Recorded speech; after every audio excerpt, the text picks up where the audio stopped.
Do mundo como representação, primeira consideração. A representação submetida ao princípio de razão, o objeto da ciência e da experiência. Segunda parte. Essa segunda parte da aula sobre o primeiro livro de O Mundo como Vontade de Representação, eu vou falar sobre a maneira como Schopenhauer apresenta o conceito de razão e as suas funcionalidades neste primeiro livro da sua obra principal. Na primeira parte desta aula, eu apresentei uma visão geral sobre o primeiro livro e o dividi em duas grandes partes, dois grandes blocos de parágrafos. São 16 parágrafos. Do primeiro ao sétimo, o Schopenhauer explica o conceito de representação e tira dele algumas consequências filosóficas.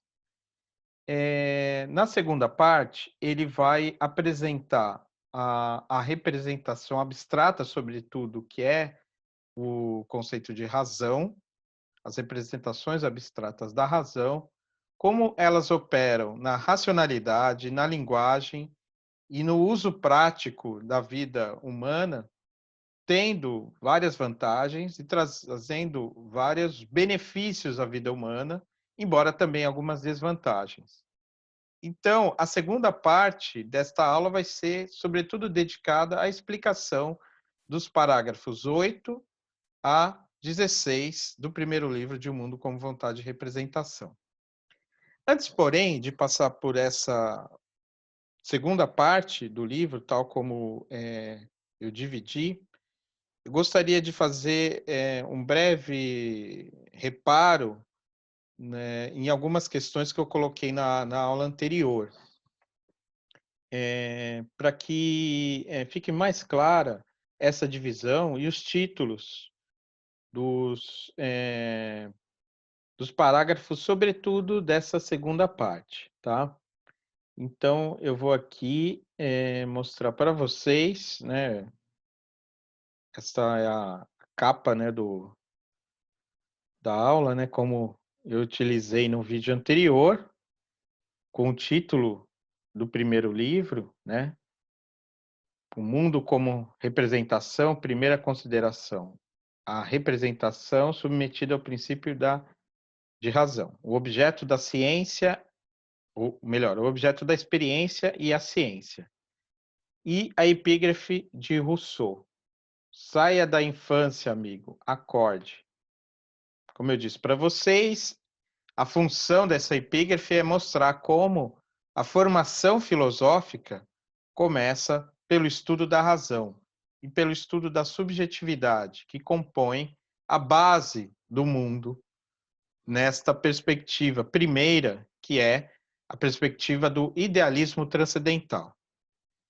O Schopenhauer, então, na primeira parte deste livro, esses primeiros 7 parágrafos, vai apresentar o ponto de vista idealista como ponto de vista fundamental de uma concepção do mundo, que é uma concepção idealista, mas não um idealismo absoluto, do tipo fichtiano, porque ele tenta conjugar este idealismo, que ele chama de transcendental, com uma concepção da realidade efetiva, da realidade empírica, que não pode deixar de responder ao problema que o Schopenhauer considera falso, tal como foi posto pela tradição, sobre a realidade do mundo exterior.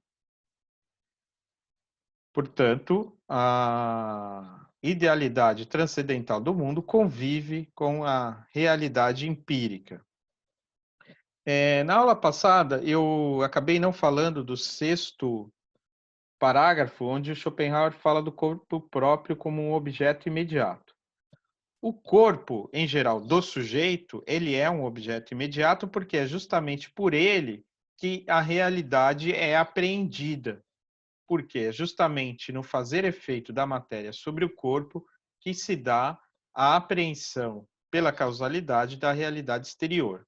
Nesse jogo entre o sujeito e o objeto, se forma a realidade empírica, ou a realidade efetiva, cujo mecanismo Schopenhauer pensa ter descoberto e descrito, especialmente no parágrafo 4, né, que, como nós vimos, é o parágrafo central dessa primeira parte do primeiro livro e é também o mais intrincado. Por meio dessa concepção, ele vai afastar o, o materialismo como uma versão de um realismo ingênuo que se esquece do sujeito na sua contabilidade e o idealismo absoluto de Fichte, que colocaria o objeto exterior como efeito da ação subjetiva. O Schopenhauer coloca, para resolver esse problema, esse dilema entre materialismo e idealismo, ou o clássico problema da realidade do mundo exterior, dizendo que não há nenhuma relação de causalidade entre o sujeito e o objeto, de forma que um coloca o outro. O mundo da representação é justamente o caráter indissociável entre sujeito e objeto. Um pressupõe o outro. Portanto, ao invés de partir do sujeito como idealismo absoluto ou do objeto como materialismo, Schopenhauer parte da representação, ok? Muito bem. Na segunda parte, então, o Schopenhauer vai dedicar a maior parte, né, desse primeiro livro à análise do que é a razão e como a racionalidade opera. A racionalidade que constitui principalmente o conhecimento abstrato, né, conhecimento por conceitos. E é esse conhecimento por conceitos que está na base da ciência. Ciência que, no entanto, se fundamenta e encontra seu valor de verdade na experiência empírica, ou seja, nas intuições. Os conceitos, eles são vazios quando eles não têm como referência a intuição. E um saber que não remete à intuição é um saber vazio, nulo. A única ciência pura da razão que existe é a lógica, que, enquanto tal, tem uma certa utilidade, mas não é uma ciência capaz de, por si mesma, explicar o mundo. Sempre é necessário a referência a uma intuição. E essa concepção em Schopenhauer é tão forte a ponto dele, inclusive no parágrafo 15, discutir a fundamentação euclidiana da geometria e das ciências exatas em geral, como muitas vezes pensada como fundamentada num tipo de saber demonstrativo que, segundo Schopenhauer, só pode encontrar seu fundamento no saber intuitivo.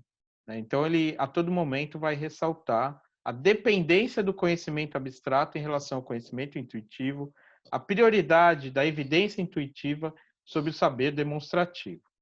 Essa é a ideia básica dessa segunda parte do livro 1. Segunda parte é essa que, deste momento, como segunda parte dessa primeira aula sobre o primeiro livro, Do Mundo como Vontade de Representação, eu vou tratar de maneira bastante genérica e esquemática, apenas apontando algumas das suas principais teses, porque na semana que vem eu ainda vou dedicar uma aula inteiramente ao problema da relação entre ciência e filosofia, que é um tema que está lá nos parágrafos 14 e 15 do primeiro livro. Mas hoje eu vou trazer apenas um resumo, né, dessas teses, vou mostrar como elas são afirmadas por Schopenhauer, e na aula da semana que vem eu vou tentar aprofundar isso de maneira mais detalhada. Muito bem, a razão, então, ela fornece conceitos, né? Eu vou passar aqui essa parte, né? Essa primeira parte eu já expliquei, então eu vou passar aqui para o parágrafo 8º, que é o momento, então, em que o Schopenhauer começa a falar das representações abstratas, né? Segundo Schopenhauer, as representações abstratas, que são representações de representações, representações abstratas extraídas das representações empíricas, que são primárias, elas retiram, então, as representações abstratas, todo o seu conteúdo e sentido das intuições empíricas. A reflexão, enquanto atividade da razão, é justamente a transformação da intuição em conceitos abstratos. Essa atividade da razão, ela traz vantagens e desvantagens para o mundo humano, pois a racionalidade, como se sabe, é própria do mundo humano, né? Embora, para Schopenhauer, já os animais tenham entendimento, já operam com alguma noção de causalidade, os animais não possuem, como os humanos, a racionalidade. Por isso, não desenvolvem a linguagem e não têm essa capacidade de pensar abstratamente, de fazer essa reflexão a partir da intuição. Com isso, o ser humano ele consegue viver e pensar para além do tempo presente, né? O que lhe dá certas vantagens, que é justamente a possibilidade de se adequar melhor às as questões da vida que se dão no tempo e no espaço. Então, ele pode se preparar para alguma coisa que pode vir no futuro, né? Como, embora os animais já tenham também alguma noção de como se preparar em relação, por exemplo, à alimentação do inverno, do inverno para o verão, os seres racionais humanos conseguem fazer isso com maior acuidade e tendo em vista vantagens maiores que permitem ao homem um desenvolvimento que não é típico dos animais, né? Isso também por conta da linguagem, né?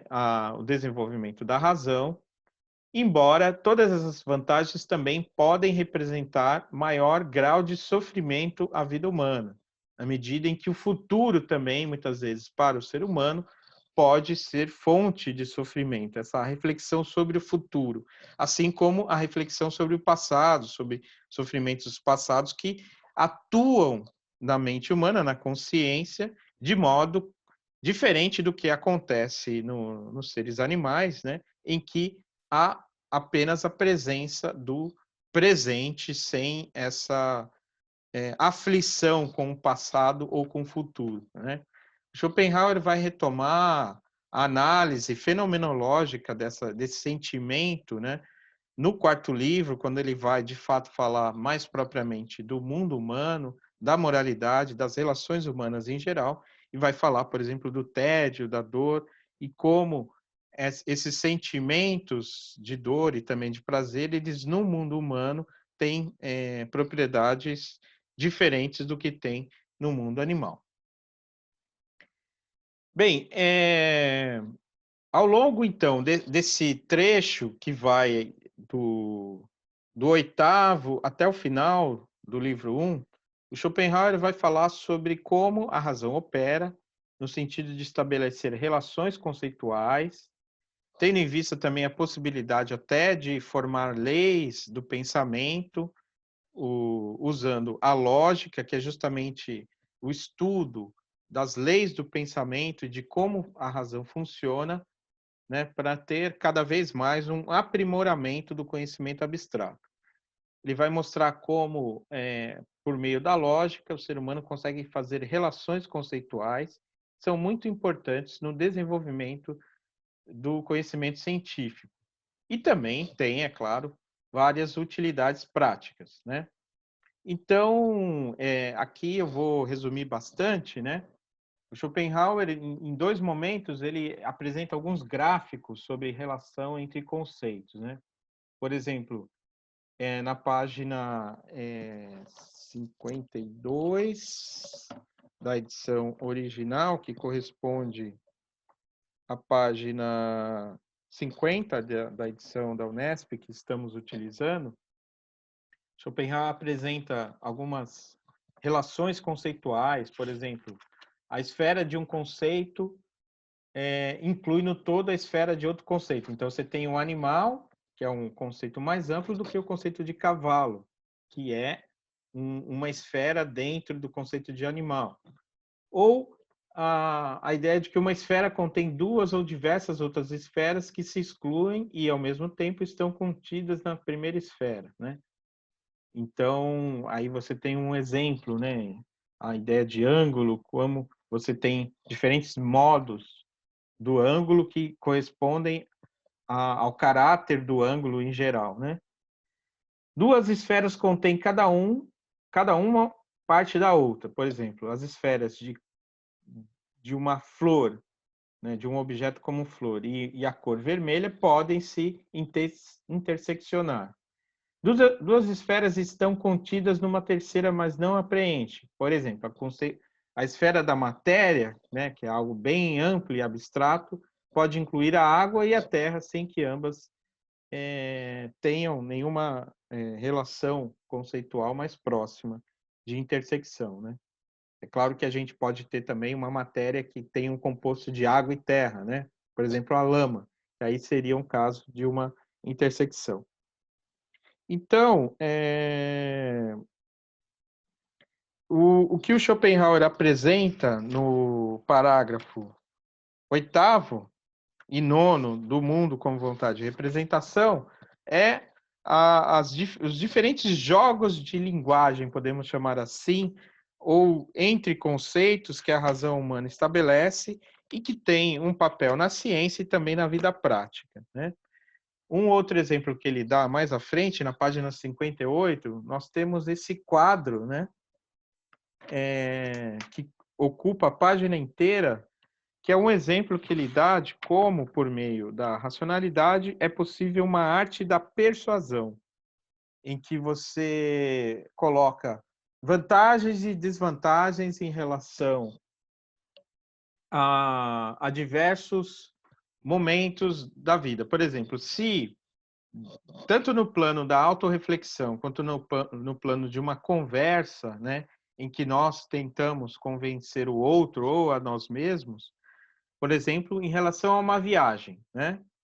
A viagem ela pode ter vários elementos positivos e vários elementos negativos, né? Ela pode ter prejuízo, mas ela pode ter utilidade. Então, você coloca, digamos assim, os prós e contras, e essa reflexão é feita justamente a partir da razão, como capacidade de abstração, né? E reflexão a partir de conceitos abstratos, né? E isso, então, pode gerar uma arte da persuasão, que pode nos encaminhar a uma decisão boa ou a uma decisão ruim, né?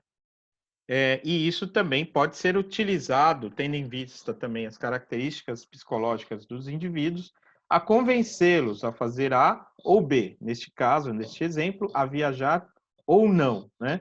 E é nesse contexto que o Schopenhauer fala de uma arte de persuasão, né? Como o uso da linguagem que nos faz agir numa direção ou em outra. Bem, quando Schopenhauer dá esse exemplo, né, que no meio de uma discussão que tem a ver com a explicação sobre como a razão opera e os conceitos, né, ele dá um exemplo que é alguma coisa mais prática, né, que motiva, no caso, o ser humano, que é o ser racional, a fazer A ou B, a fazer uma ação ou deixar de fazê-la. Isso já tem a ver com aquilo que ele vai explicar na última seção do livro, que é a razão prática. Como a razão humana ela pode ser motivada a nos fazer agir de determinada maneira, tendo em vista o nosso caráter. Essa razão é prática, ela é empírica, ela nunca é pura no sentido como Kant a estabelece, né, em sua filosofia moral. O Schopenhauer, então, vai tratar essa razão prática no contexto do livro 1 e não no contexto da ética do livro 4. Né? Isso tem uma razão de ser, que é justamente o fato da razão ser aqui uma razão ligada sempre ou subordinada à realidade empírica, intuitiva. A razão aqui ela não opera de maneira pura, ainda que por meio da lógica se possa ter uma ciência da razão pura, no sentido de uma ciência da lógica enquanto leis puras, né, não relativas à prática e nem remissíveis a verdades intuitivas sobre a razão, né? E aí nesse sentido que o Schopenhauer fala em verdades metalógicas, que são, por exemplo, as leis do silogismo, a, o princípio de contradição, o princípio do terceiro excluído, né? Que são operações da razão próprias, tomadas em sua pureza. Mas isso não dá à racionalidade uma independência ou uma autonomia em relação aos conceitos empíricos, né? E é por isso também que ele dá esse exemplo dessa viagem, que é um exemplo bastante empírico e que pode ser objeto de uma arte da persuasão. E é nesse contexto de uma arte da persuasão também que o Schopenhauer ele desenvolve, não aqui, mas em outro lugar, uma lógica erística, que é uma lógica que tem em vista não a observância de certas leis da razão, da racionalidade, como a lógica, mas uma lógica da persuasão que tem em vista convencer os outros, né, as outras pessoas, de alguma coisa que nos favorece, né? Que é justamente aquele ponto que se desenvolveu num livro que foi publicado com o título A Arte de Ter Razão ou Como Vencer um Debate Sem Ter Razão, né? O Schopenhauer, de fato, escreveu uma dialética erística, que é o nome técnico dessa arte de persuasão, de persuadir alguém, mesmo sem boas razões, apelando para diversos artifícios retóricos e sofismas, né? Tendo em vista o efeito prático de convencer o outro, né? Independente da argumentação puramente racional. Ele escreveu isso, mas não chegou a publicar a dialética erística, publicou apenas um resumo dela num capítulo dos Parerga e Paralipômena, né? Que tem como título justamente sobre lógica e dialética. E o livro, enquanto tal, né, que chegou a ser publicado no Brasil, em diversos lugares do mundo, com esse título, A Arte de Ter Razão, ou Como Vencer um Debate Sem Ter Razão, o Schopenhauer escreveu, mas disse que não iria publicar porque sabia, dizia ele, que aquilo poderia cair em mãos erradas e não seria bom oferecer armas para pessoas que poderiam ter más intenções, tá? Bem, é isso. A partir do parágrafo 10, o Schopenhauer vai falar do saber e da ciência, né? Desenvolvendo, então, aprofundando essa apresentação sobre a operação da razão. No parágrafo 10, ele fala do saber e relaciona justamente o saber à ideia de ciência. Ciência, entendida aqui não enquanto a ciência em si, né? Mas a ciência como um saber, já que em alemão as duas palavras são muito próximas, né? Wissen, que é saber, e Wissenschaft, que é a ciência. Mas, por conta justamente do caráter secundário e sempre passivo da razão, né? A razão ela não cria nada, ela apenas recebe, né? E é apenas a consciência abstrata, como ele define, o ter fixo em conceitos da razão, aquilo que foi conhecido em geral de outra maneira. Então, o saber, ele de fato é sempre intuitivo, e é a intuição que traz o conteúdo para a razão, que tem esse caráter passivo de receber verdades que são de outras esferas do saber, do conhecimento e dá a esse conhecimento obtido por outro meio, que não a razão puramente, sozinha, um caráter sistemático, um caráter conceitual, sistemático, preciso, né? Que é propriamente aquilo que a razão faz, né? Ele explica brevemente no parágrafo 11 o sentimento como sendo a esfera negativa de tudo aquilo que não é conceito, nem não é nem conceito, nem conhecimento abstrato da razão, tá? Aqui a palavra conceito ficou duplicada, vou até corrigir, né? Então, o sentimento é algo meramente negativo, pois não é nem conceito, nem conhecimento abstrato da razão, né? É uma esfera ampla de tudo aquilo que é obscuro, que não se sabe direito, que não remete a uma intuição empírica precisa, como, por exemplo, é o quente, o frio, mas alguma coisa que se sente e que não se sabe determinar exatamente de maneira puramente racional. Bem, no 12º ele fala do papel do saber e do sentimento na prática, né? Ligando ainda aquela explicação sobre como alguns conceitos, ideias têm um efeito prático na mente humana, né? Motivando o ser humano a agir num sentido ou em outro, né? Vou passar um pouco batido por isso e falar do 13º, que apresenta uma questão interessante que o Schopenhauer desenvolve aqui rapidamente e depois de maneira mais detida no segundo volume do Mundo com Vontade de Representação, nos complementos, que é a sua teoria do riso, né? Tudo que o Schopenhauer está falando aqui nessa segunda parte do primeiro livro do Mundo com Vontade de Representação é sobre a relação entre o saber abstrato e o saber intuitivo, né? O conhecimento intuitivo que nós temos do mundo e as representações abstratas que fazemos a partir desse conhecimento. E o riso geralmente é uma piada, algum dito espirituoso, é geralmente a noção da semelhança ou da dessemelhança entre o conhecimento intuitivo e o abstrato, né? Então, quando a gente faz um trocadilho de palavras, né, que causam um efeito cômico, porque ou causam um curto-circuito de ideias que resulta nessa comicidade, ou numa certa discordância, né, que muitas vezes é o que conduz alguém a agir no sentido, quando na verdade é totalmente outro, e que também tem um efeito prático, né? É claro que para demonstrar isso de maneira mais convincente, eu teria que contar uma piada que pudesse ser explicada a partir desse jogo entre o conhecimento intuitivo e o abstrato.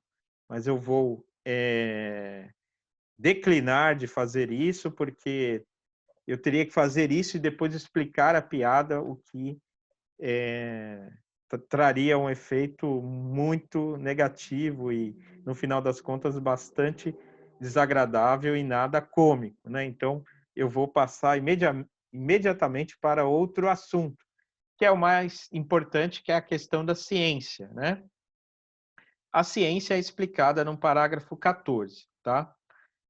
Na aula anterior, eu tinha dado, ou apareceu como título do parágrafo 14, a expressão teoria da verdade, né? O Schopenhauer fala sobre a verdade nesses parágrafos que eu estou comentando, mas ele não é o tema principal de nenhum desses parágrafos, né? E eu vou retomar a discussão sobre verdade na aula que vem, mas esses títulos, né, que aparecem desses parágrafos são apenas títulos ilustrativos, porque na verdade é apenas indicação dos temas de que trata cada um desses parágrafos, né?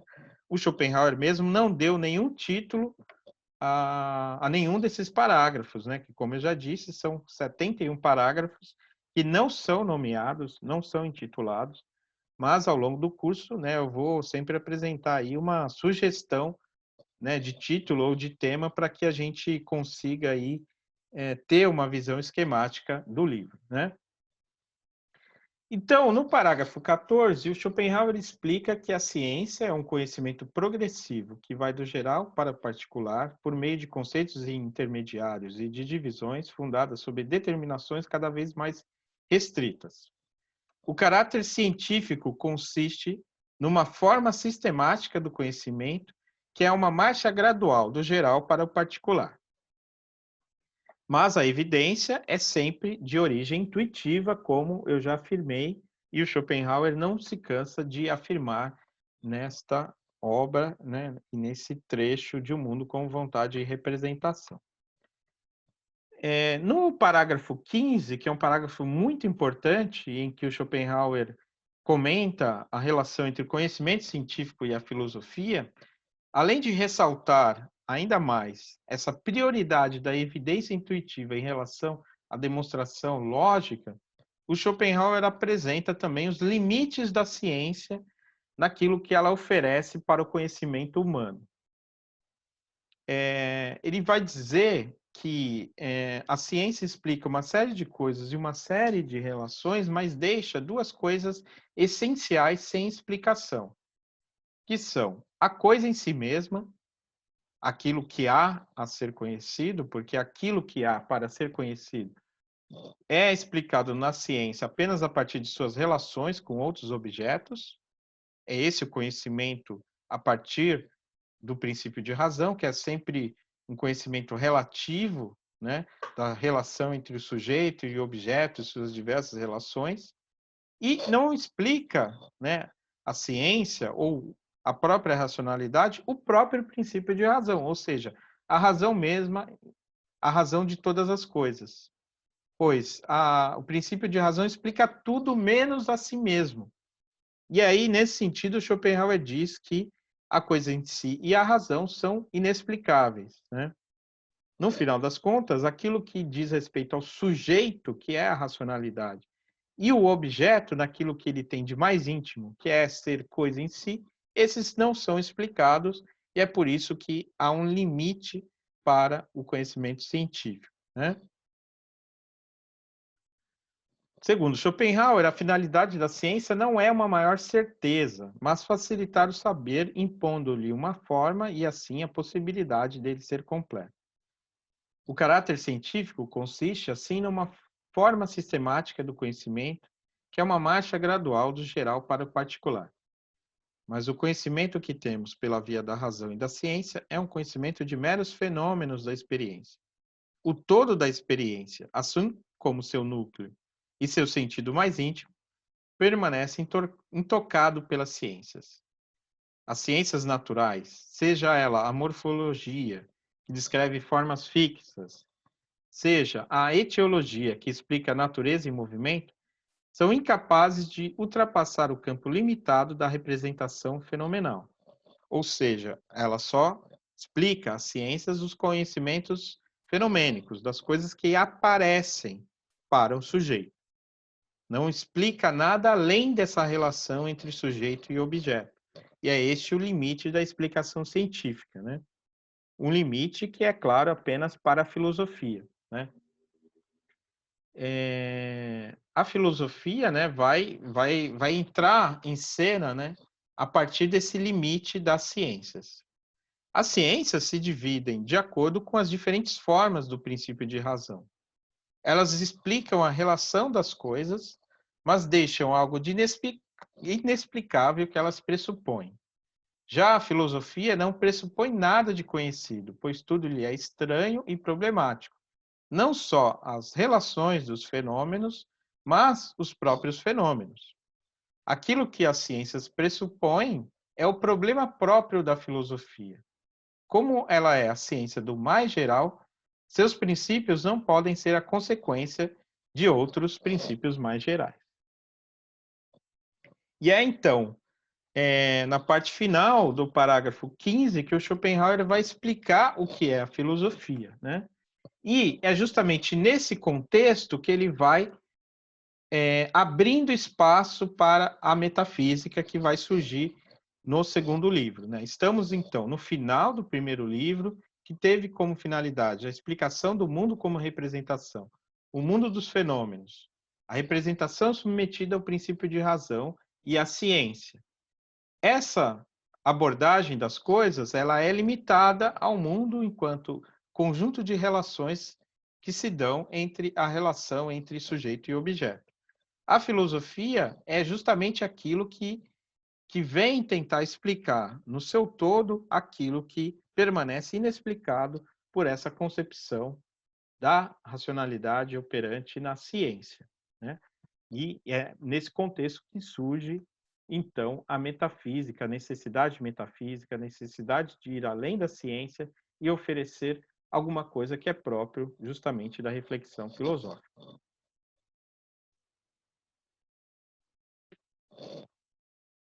E é nesse contexto, então, que o Schopenhauer define a filosofia, né, nesse contraste com o saber científico, como não sendo a procura de uma causa final ou eficiente, né? Ela não opera com a noção de causalidade, tal como opera o saber submetido ao princípio de razão, cuja forma geral é justamente a noção de causalidade.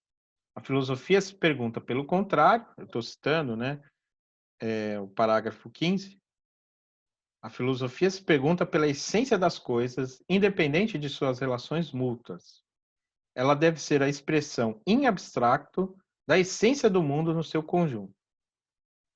Ele ainda continua num trecho na sequência, né?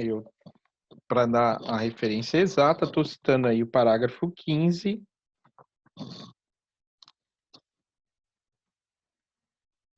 página 98. A filosofia será uma soma de juízos muito gerais, cuja razão de conhecimento imediato é o mundo em sua totalidade, sem nada excluir. É tudo o que se encontra na consciência humana. Ela será uma repetição completa, por assim dizer, um espelhamento do mundo em conceitos abstratos, possível exclusivamente pela união do essencialmente idêntico em um conceito e separação do diferente em outro. A filosofia, portanto, né, não é alguma coisa que vai além da razão, ainda que ela vai além do conhecimento científico, porque ela, ao contrário do conhecimento científico, vai além da explicação baseada tão somente no princípio de razão. Esse é o jogo, né, entre a filosofia como um discurso racional, se vale da razão, mas justamente é o discurso da razão que vai além da própria razão no sentido de buscar a explicação da própria razão. E a razão não pode ser explicada apenas por ela mesma, mas por alguma coisa que vá além dela mesma. E é nesse sentido que o mundo vai ser explicado com vontade, como sendo não alguma coisa subordinada à razão, mas alguma coisa a qual a razão se subordina. Bem, mas toda essa relação entre ciência e filosofia que está aqui no 15º, eu vou retomar na aula que vem, porque é algo essencial, né? E nós vamos refletir sobre isso com bastante calma. Eu vou fazer referência também a outros textos que não apenas este primeiro livro de Um Mundo com Vontade de Representação. Eu vou concluir apenas essa exposição geral do primeiro livro do Mundo com Vontade de Representação, falando do 16º parágrafo em que o Schopenhauer explica o que é a razão prática.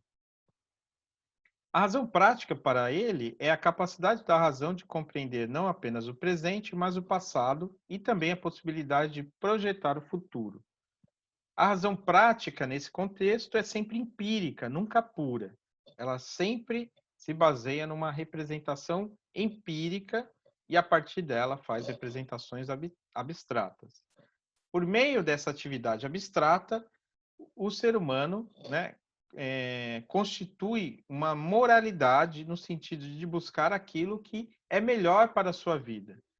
Uma ética empírica que visa o bem do próprio agente, uma eudemonologia, né, que é diferente da ética no sentido mais metafísico e que tem um alcance maior, que é o que Schopenhauer vai explicar no quarto livro, né, que ele denomina, em outros contextos, metafísica dos costumes, né, porque é a explicação do sentido geral das ações humanas.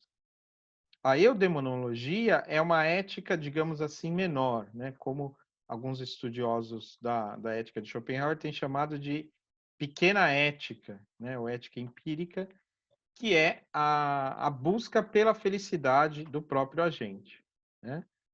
Ela tem em vista, né, esse saber viver, essa razão prática, e que tem, justamente na filosofia moral dos antigos, né, especialmente a eudemonologia, do estoicismo, do epicurismo e do ceticismo, formas de sabedoria de vida que têm em vista a felicidade na medida em que ela é possível, né? É verdade que no quarto livro, Schopenhauer vai explicar que a felicidade é alguma coisa muito difícil e, no final das contas, quase que ilusória. Mas, na medida em que a razão prática busca aquilo que é melhor para o agente, dentro do terreno empírico em que ela opera, a razão prática vai consistir principalmente numa fuga dos desprazeres, do sofrimento e na formação de um caráter que, pelo autoconhecimento de si, o indivíduo procura, né, adquirindo um conhecimento de si mesmo, agir da melhor forma, né? Essa forma é sempre condicionada, é sempre relativa a cada indivíduo, ao modo como ele age, sem daí surgir uma questão que é a questão propriamente ética do valor moral das ações, né? E esta abordagem do valor moral das ações vai ser explicada apenas no quarto livro e não agora nesse contexto da razão prática, né? E é assim, então, que o Schopenhauer vai concluir o quarto livro de O Mundo como Vontade e Representação, tendo feito, então, toda essa abordagem do que é a racionalidade, né? De como ela opera, de como as representações abstratas estão ligadas às representações intuitivas, de como o saber científico ele só tem base, só tem sentido quando está ligado às representações intuitivas, ainda que haja um espaço para a atuação da razão no sentido mais puro, na medida em que ela consegue formar leis gerais da sua aplicação na lógica, mas mesmo as ciências da matemática e da geometria têm uma base empírica, base essa que se remete às intuições puras do espaço e do tempo, que dão a essas ciências o caráter de necessidade que poucas outras têm, né? Bem, eu vou retomar na aula que vem a explicação de Schopenhauer sobre as ciências, como ela opera e opera em determinados contextos específicos da experiência humana, e por isso há diversas ciências, e como nós podemos pensar em relação a essas ciências de um ponto de vista mais amplo, tendo em vista a discussão sobre os seus limites máximos e aquilo que cabe à filosofia, né, já que a ciência não esgota todo o saber da realidade. Então, né, com isso eu encerro esta aula, indicando para vocês, né, um fio aí condutor de leitura do primeiro livro, né, tendo em vista essas duas grandes partes, a primeira dedicada à teoria da representação em geral e a segunda dedicada à teoria das representações abstratas. Então, continuem firme na leitura aí da obra do Mundo com Vontade de Representação. Nos vemos, então, na semana que vem para a continuação deste curso História da Filosofia Contemporânea, o século XIX, a Filosofia de Schopenhauer. Até lá!